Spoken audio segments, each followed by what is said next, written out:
Hello and welcome to another episode of the DigiTeacher Digest. This week I'm chatting to Toniolo, who is a French teacher, and we'll be talking about teaching French online, and some of our experiences of teaching under COVID conditions. Okay, hi Bea, and thank you so much for coming to this interview. We've been trying to set this up for quite a while, and your move to the Netherlands hasn't helped in that process. But no, it's true. So how's the move going? Well, I would say good overall. We're feeling a bit more settled. Still semi-furnished house and with some boxes here and there, but it's been exciting. It's been an exciting few months. Yeah. Now that you mention, it has been since December that we've been trying to meet for this interview. So thank you. Yeah, well, moving is always very stressful, and a new country, new ways of doing things. Now you're a French teacher, and I understand that you're preparing to teach French online in a new country. Yeah. So I considered my options, and it looks like French is not quite as popular as it is in South African private schools here in the Netherlands. There's a lot of studies of Spanish, for example, and German, of course. This is just across the border.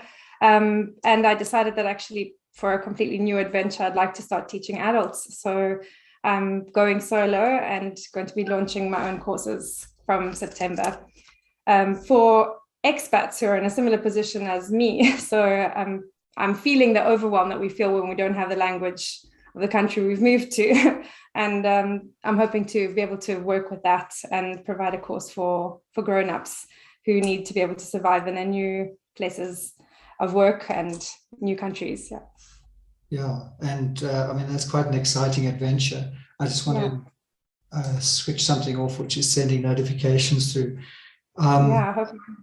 So teaching adults, that's quite a new adventure so you've been teaching high school mainly?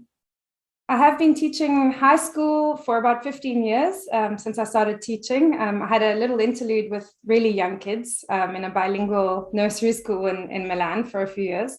But otherwise, it's been high school, and that's mostly teenagers and so semi-adults at the end there. But the change is definitely exciting, the moving towards an adult audience, but I'm also quite excited by the prospect that they will have selected to study the French language and come with a different sort of set of motivations, and working with their motivations, which will be completely different, I think, than the academic motivations of a lot of our students at Rodin, is an interesting challenge for me, I think. Yeah.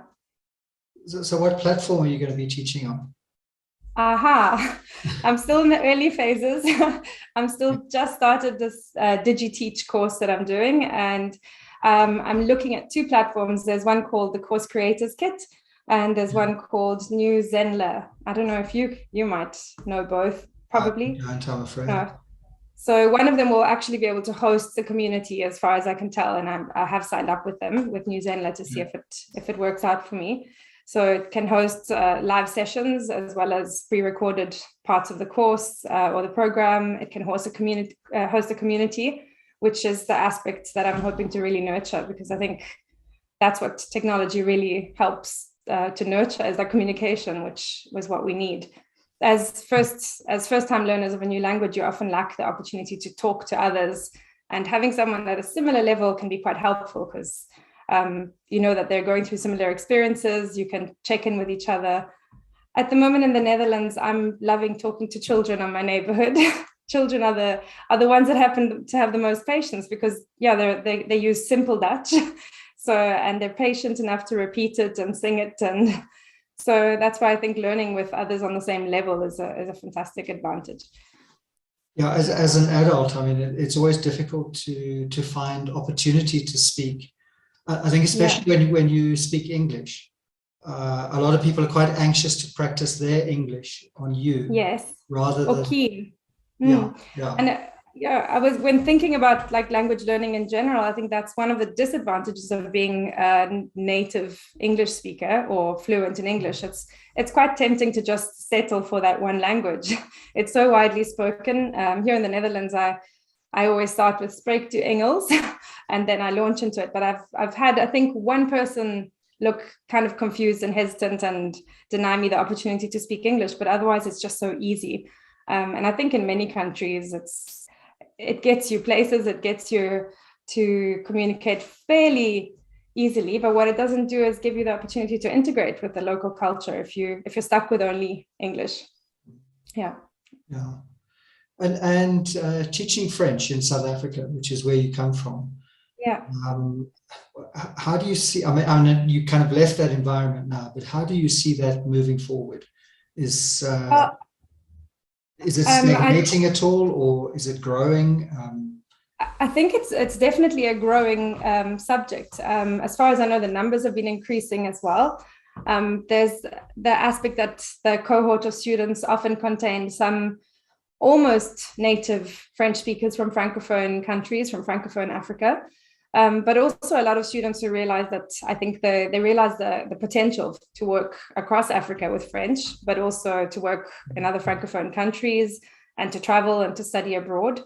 I also think that in a country like South Africa with so many Francophone neighbors, it can't be a language that's neglected. In fact, I think at one point, I remember there was a kind of move by the French teachers in South Africa to kind of let the government see French as a second potential language, as an African language. Definitely to have the status of an African language, I think would be very beneficial and important. Yeah, and it was a real blessing to be able to work in South Africa for those years and to teach French there. I think it's a very pertinent subject, and the students feel it when they think about where French is spoken in the world, and they realize it's not just learning French to have access to classic French literature and French culture, but rather the wealth of Francophone literature in Africa, for example, or in ex-colonies abroad.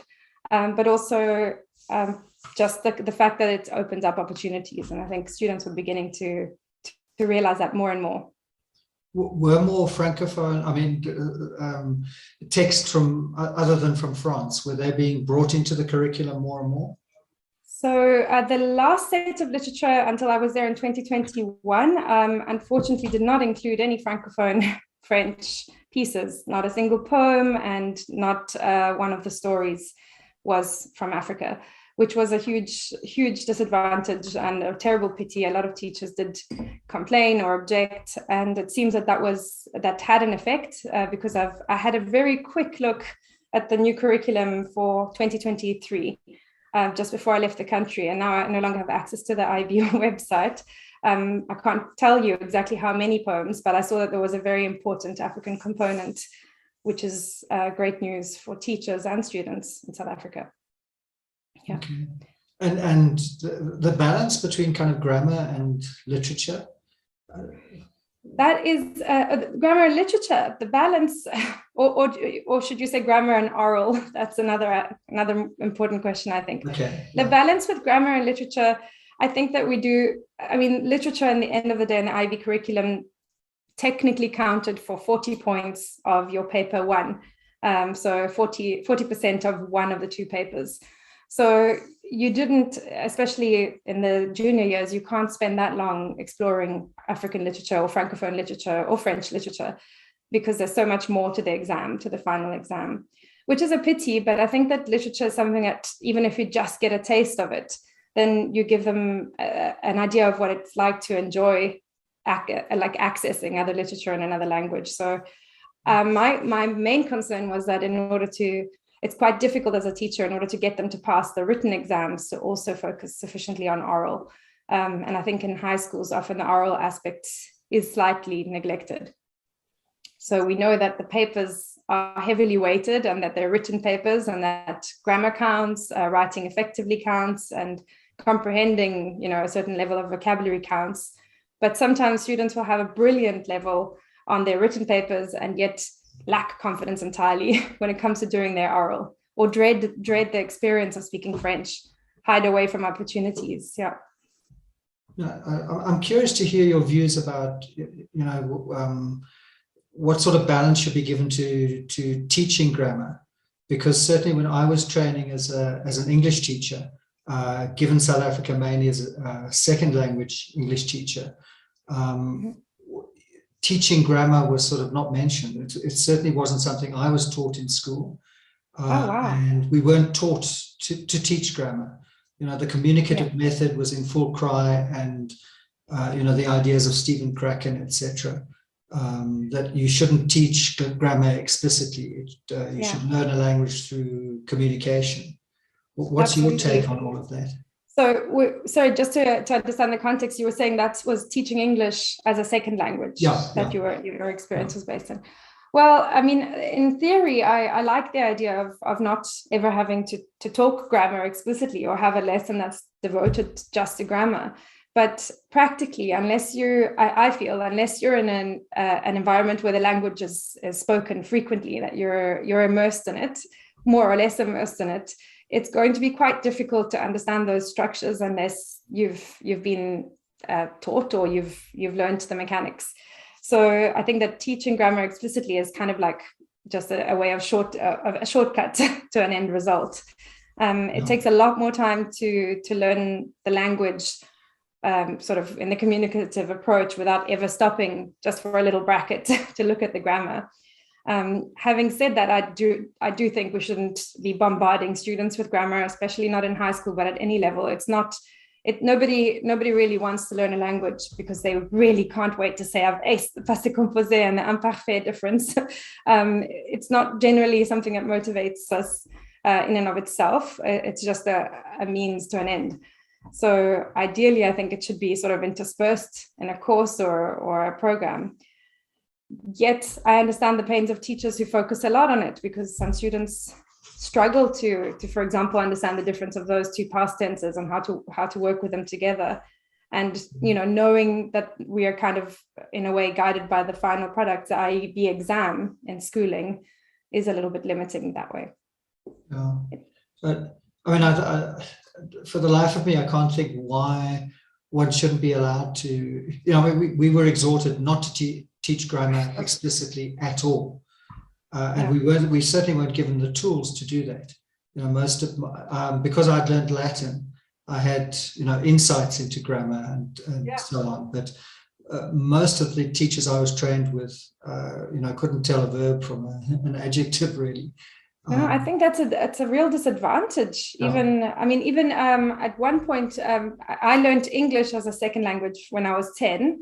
And either I missed that phase in education, or it's just the way things were then, or maybe still are, but we hardly did any grammar in English. So I came into a normal mainstream school in South Africa and started picking it up, but there wasn't sort of a grammar English lesson. But having the terminology to understand the components of a language is going to assist you to learn another one. So it's never a disadvantage so long as it's not the sole focus of a program or a course. So now, as long as you don't just get stuck in grammar constantly. Yeah. I mean, the purpose is to communicate, but you can certainly shorten the time it takes to learn something. Yeah, and in order to communicate, you need those tenses and those mechanisms and the word order, and understanding of gender in French, for example, is really important, and gender and nouns and adjectives. So there has, in my opinion, especially if it's not in a francophone environment that one's learning, the grammar needs to be there added. Yeah. Now you were your final years in South Africa were online. How did you find trying to teach language online? Well, at first, I think that there was a lot of overwhelm from my side, as well as many students, as we were thrown into the online teaching sort of overnight. And initially, I think a lot of what we did was just trying to do the same thing, but online. But eventually, we discovered new tools, new ways to play our games, but digitally. The toughest part was definitely getting students to keep their cameras on and to interact.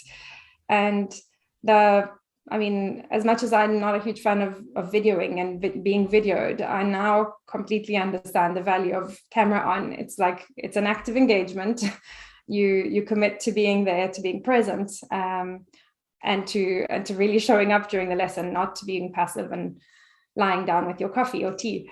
That was, to me, the biggest challenge, because I think once you can see all the faces and people were there, it started flowing more, and lessons continued rather happily. But the other challenge for me is definitely that those periods of online learning, I think it's unsustainable to expect students to be online for that duration of time. To have synchronous lessons, to have 5 or 6 or 7 synchronous lessons a day is outrageous, in my opinion. I couldn't sustain it. I couldn't personally sustain actively teaching 5 to 6 or 7 lessons online if they were synchronous. And I think it's important that if it should ever happen again, we definitely, reduce the number of live hours that is expected of young people. Yeah. Yeah, I mean, Zoom exhaustion. Yeah, absolutely. It's one thing, selecting to meet someone for a meeting here and there during our normal working hours, or having a course that I follow in the evenings, but expecting students to be online all day I'm sure it had massive effects on well-being as well, unfortunately. Yeah. Having said that, I did think when thinking about the question that overall the benefits long term of the pandemic on education will be there, in that it kind of shook us all out of our routines as teachers, forced us to try something new and to revisit our teaching styles. And I think that at the end of the day, we'll end up holding on to what works, to those tools we discovered online that worked, that actually made a difference, that we can still use in classroom education or moving forward. And it also showed us a whole bunch of possibilities for growing students' independence in learning, I think. Yeah. And I think that's a huge point that has always been important to me, and I'm not sure if I've worked enough on it, but that even in high school, students need to be shown that they can actually do the learning independently without being sort of handheld all the way. So the fact that we were forced to leave them at home and often prepare lessons for them to work through at their own pace, or do pre-readings, etc., was really interesting in that regard. Yeah. I mean, what I found especially exhausting was the trying to keep track of those students who are clearly falling through the cracks. Trying to follow up on them and with large classes, and often there's so many possible excuses, and sometimes they're not excuses. Sometimes there is a power outage, or no internet, or the internet connection is too weak to allow for camera. Where sometimes there are excuses. So it made the parental role of the teacher really difficult. And how, I mean, you had young children. So teaching online with young children, I was lucky, my children are older and much more independent, but what was that like? Oh, it was terrible in many ways. The fact that the kids were at some points at home with me, and even on my own at times when I was meant to be live teaching, meant that you had to just sort of not lock them, but close them in another room and make sure that there's a TV on, and that's the only option. And as a mother, it kills you, because that's not what I want. That's not how I want their day to be. But fortunately, that there were only a couple of moments like that, and there were a couple of very funny interruptions. I think my students will maybe remember the faces that popped up a few times, and a few screams in the background. But it also made, I think, the whole teacher-student relationship in a way closer, because we all went through something huge together, and it became impossible to sort of cut off that side of my life. I had to be really frank and open with my students a few times. I'm really sorry, I have to leave you for maximum 10 seconds to go and, I don't know, take care of a child who'd fallen down, or some quick interaction that was needed. So I think that it made students more understanding to teachers, and also vice versa. There was a lot of empathy from my students that I appreciated. Yeah. I mean, one feature of I think of language learning is that you have to do frequent assessment and give frequent feedback, because you have to constantly monitor student production in the language to do any kind of correction and so on. And I think, online, certainly for me, mainly teaching IT, that was the hardest part of it. Keeping track of what students are actually doing. Did you have any strategies to cope? No, look, I think that adapting, firstly, the on and off thing that happened in the last few years that I was in South Africa didn't help. So as you think you've mastered a new strategy, like for example, I could now, it's quite simple, but I could easily mark a PDF with my finger. I think I had a touchscreen laptop. So that's a small win, but it was a win. So it made marking much more quick, and it made it possible to hand back work more readily. Just as you're mastering that, you're back to the classroom and you think, shouldn't I just take those pieces of paper and then you forget how you were doing it and you have to rework it out. So I'm not sure if I can say that I had a lot of sort of anchored strategies, and it was, like you say, one of the biggest challenges, especially the oral feedback, because you want it to be quite spontaneous. In a classroom, people interact and you can kind of correct pronunciation gently, or rather repeat a sentence if it's mispronounced. But online, I think the attention's focused on the person that's talking, so it becomes even, it can be a little bit more daunting to be corrected. What I did find useful in terms of that interaction is have one-on-one sessions. So if towards the end, a few students booked with me to have pronunciation reading practice. So we worked on the pronunciation of words and phonetics together. And I saw that just 1 or 2 sessions of that constant feedback during the half hour or 20 minutes helped immensely. And yes, the technology before that, to meet a student before the pandemic, I would have thought, okay, well, I have to make a time and perhaps they'll forget, or they'll have a meeting at tea break. But with the internet and with having discovered how easy it is to use, for example, Teams to meet online, those quick meetings were very, very easily organized at the end. Yeah. And that, I think, was probably the one strategy I would say I'd hold on to, even if teaching in classrooms, just have a meeting for 10 minutes on Zoom or on Teams. Yeah. Which is something which is actually harder to do in a physical classroom. Absolutely. There's the noise of other students, there's the making of the exact time, and walking to the venue. All of that was just simple. Yeah. Because I think one-on-one language lessons, online or face-to-face, I don't think there's that much difference. Yeah. There is a difference clearly, but it's not as debilitating as trying to teach a whole class online. I agree with that, though. I haven't got a lot of experience teaching students one-on-one, so whole courses or having private students. But I have to say that, as I mentioned earlier, I think a lot of language learning, the benefit comes from working with each other in a classroom, collaborative learning. So though I'm not saying I was highly skilled by the end, using breakout rooms and perhaps giving a topic that needs to be discussed for 10 minutes and popping into various spaces was quite useful, and very much like encouraging that interaction in the classroom. In a sense, the breakout rooms I thought were really, really had huge potential there. Yeah. But they only came in sort of halfway through our lockdown. Yeah. Microsoft. Just as I say, I hold on to what works.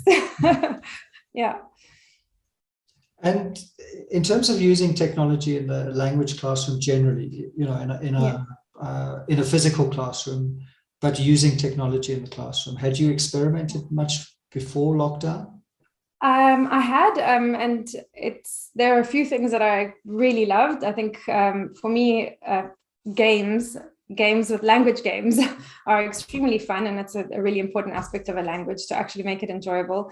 So I think most of my students would think of Quizlet when they thought of my French lessons. We did it almost daily for 10 minutes with the juniors quite frequently. It's a way of consolidating vocabulary, and I could even make Quizlets later on that were more related to grammar, so a little bit more advanced Quizlets that would take a bit longer. But they encourage that collaboration as well as the listening, because you can click on the sound. And so Quizlet was one example of my use of technology. I know it's just one thing, but otherwise, one other aspect that I wish I'd probably explored a bit more is that editing each other's work through, Google Docs is one example, but also Microsoft offers that, of course. And the ability to track changes on a document is hugely beneficial for language learning. But then the other aspect, which I've always loved, that wasn't part of my learning of a language in high school by any means. We just had books and maybe the projection slide, of course, with a few grammar notes.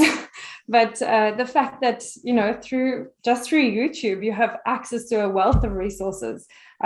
You can expose yourself to the language in many ways. You can listen to songs, you can listen to podcasts, you can challenge yourself by listening to discussions on TV France. So that's something that I think is going to help language learning across the globe, continues to help language learning enormously. In the old days, language teachers always carried their little CD player with them everywhere they went. Yeah, and if it was a special day, a cassette with an old film. Yeah. Wow. I'm just thinking about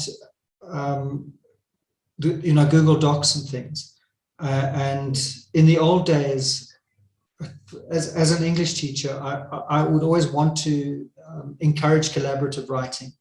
So I had things called writing circles, and I would get the students together around, and they would sit in a little circle, about 3 or 4 of them in a group, and they would do their writing and then share their writing and help each other with editing and so forth. But even that, in a small group of 3 and 4, was quite difficult with a physical page, because you would have to, they would have to provide it to you beforehand, you'd have to photocopy it and then give it to each member of the group. And yet something like Google Docs made it so easy. Yeah, absolutely. So there's a lot that has changed, I think, for the positive. Then, of course, there's the digital distraction in the classroom, which was a thing. And even just in terms of how we use technology, I say that there's a wealth of resources, but at the same time, the fact that there are just so many things one could be looking at as an independent adult learner of a language. I'm often overwhelmed in Dutch. Should I be following this person's YouTube channel, or should I be rather concentrating on signing up for live lessons, or should I be doing a lot of grammar in my Dutch grammar book? So in a sense, that the fact that there's so much available with technology can be both an advantage, and it can block us and freeze us a little bit. Well, that's from my experience, I think. Do you think as a generation we're more easily distracted? I mean, I'm thinking in the old days, I remember kids staring out of the window. Yeah. Quite visibly distracted. Yeah. And maybe that was a different way of thinking during the staring at the fly on the wall. I mean, I also, even in my time, I think that when lessons weren't particularly exciting or too slow, or I found other ways of thinking and quite deeply, probably. Not quite the meaning of life, but there was time, there was space, because everything happened more slowly. Whereas now we're constantly, check the message, check WhatsApp, play on Quizlet. Maybe this is not important to me, so maybe I should be learning independently on Quizlet and playing on that. And then you miss something. And so I think that the pace of our thinking may have changed. And I'm not sure what the advantages or disadvantages of that will be. I can't say that it's necessarily negative and all doom and gloom. I think often we don't know, and it's just change. Yeah, I mean, I'm thinking what you were saying made me think of video essays on YouTube, for example, which can be an hour or even 2 hours long, and represent the person a lot of thinking, and they take you through so on a platform which is often said to be very short videos, like never provide content to a student longer than 5 minutes, I think is a kind of rule which is often given to people who are teaching online. And yet some of the most successful channels are these big video channels, video essay channels, which can be 40 minutes to almost 2 hours long, with very carefully reasoned arguments being presented. So it's a fairly long stretch of time, I must say, to be. I think that 20 minutes to 30 minutes seems to me like a reasonable attention span, even for me. I think I would just put a pause halfway and come back. That's one of the huge advantages of video materials, right? That you can replay and pause and think and reflect. Yeah. So do you think there's an ideal length for a video or any kind of instruction when you're standing up and talking in the classroom? So obviously, I think it will depend on the age of the audience and on the individual, but especially on their age. So and on the content. So if it's, I would say that if it's something, for example, like a narrative or a story or a literature discussion, it could be a little bit longer, but grammatical points should be brief. For example, this is how it works, maybe 15 minutes if it's a more complex topic, and then practice. Whereas if it's something that's more enjoyable, like literature, generally more enjoyable, then it could be a bit longer. But for what I'm looking at creating my course, I'm thinking of each module having about 3 20-minute videos that must be watched during a week, not much more than that. And then a lot of materials not a lot, but some materials to work through and some activities. And then there's a live component, which is more important, of course. But yeah, I don't think I would like to, as an adult, if I was following a course, I wouldn't like to have to watch something that's more than an hour and a half. But of course, if it's a complete passion and I'm just doing it for enjoyment, it's different. But actual learning for an hour and a half to 2 new content is intense. Yeah. Yeah. Yeah, I suppose there's the how much can you take in as compared to how long does it take to construct a very carefully reasoned argument, presenting all your evidence. And because when you chop it up, you kind of lose that ability to present a whole argument. I think I know what you mean. Okay, so with language learning, I'm not thinking in terms of arguments right now, but I think that yes, if you're doing something like philosophy or argumentation and techniques, it's not something you can chop into bite-sized pieces. But I think if you're teaching a skill like how to greet and introduce yourself, you don't need to know everything at first when you're a beginner. So I'm thinking of starting out in a language, shorter clips should be doable, I think. Yeah, that makes a lot of sense. Yeah. And have you ever taught anything other than French? I did. I taught history for 2 years. It's not at all my field of expertise. It was sort of an interesting experience for me.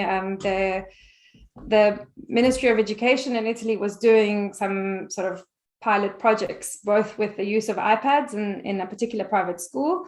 And that, for me, that was the first time really using technology that way, actually. It was 2011 or so. That was the first time I had access to tablets for each individual student in my class. So that's when I started having a lot of fun with apps and things like that. But I was actually hired to teach Greco-Roman history to grade 8s and 9s because of my bilingualism, because with my Italian and my English, I could translate the Italian content into English curriculum. So they had a group of students who were good enough in English or at a high enough level by grade 8 or 9 that they could begin to study other subjects through the language. So it's content and language integrated learning was the term CLIL. And I was hired to teach Greco-Roman history for 2 years. So I've created the syllabus basing it on the Italian textbook and other resources online, of course. And I remember I used a lot of Edmodo and quizzes on Edmodo, and then presentations, but there was a lot of pre-lesson work done to assist the language learning alongside the history learning. So students had to read the textbook pages in Italian, do the activities in English, and complete some pre-lesson quizzes, and then come to the lesson where I would, re-explain and we would discuss the topic. But yes, the history interlude is an interlude. It's not at all my field of expertise, but it was really interesting to have, the time to explore that world was great. Yeah. A lot of people, I think, stay shy, keep away from technology because they feel it's going to add to the time it takes. No. Is that what you found, or do you find it makes things shorter? I guess the very, very first time you try a new app or a new platform, it's going to take a little bit of getting used to, and that's normal. So it'll add a little bit of time in the beginning in order to save you time later. I think that I would not really be using a platform or a tool if it added to my workload. As teachers, we all know how many hours we have to work in a day, how many hours are contact hours, and how much preparation is needed. marking time, etc. So technology needs to serve us and needs to reduce the time we spend creating resources, for example, if they're already available, or correcting things if they can be auto-corrected. A lot of beginner French, for example, or beginner language studies, a lot of the marking is really tick, tick, tick when you're checking the grammar, understanding of vocabulary. So I think that saving that time through using platforms like Edmodo is fantastic. And we're running out of time. So one last question I just want to squeeze in. Yes. What do you think the future of online teaching is? I mean, you're clearly investing in it, but do you think most teachers are going to be offering online content to some extent or other? Or are we going to go back after our shocking experience of the last few years? We're going to say, no, been there, done that, don't want that no more. Face-to-face is where it's at. Yeah, well, it's, to me, the ideal would be a combination. If in my work, if I could have some live interaction with other human beings as well as work online and independently, that's what sounds most appealing. But if you ask a big question like, where is education going with online teaching, I'm always willing to say, I'll wait and see. I'm not sure. I think it must vary enormously from context to context as well. So my experience is very much, in a very privileged group. I have access to internet and technology and across the world with education. I'm afraid a lot of people don't, especially internet. I mean, that to me it's a huge opener onto the world. It's important that changes. It starts to begin to feel like one of your basic rights when you move. Yeah. Living in a country like this, not having the internet for a week felt extremely limiting. Yeah, absolutely. Everything happens online. Yeah. Well, thank you, Bea. Thank you so much for giving me your time. I know it's been hard with the young children, but it's been really interesting and nice to such an interesting discussion. Great. Thank you. Okay, thanks. If you've enjoyed this video, please like, share, subscribe to the channel, and by all means hit that notification bell so that you never miss another episode again.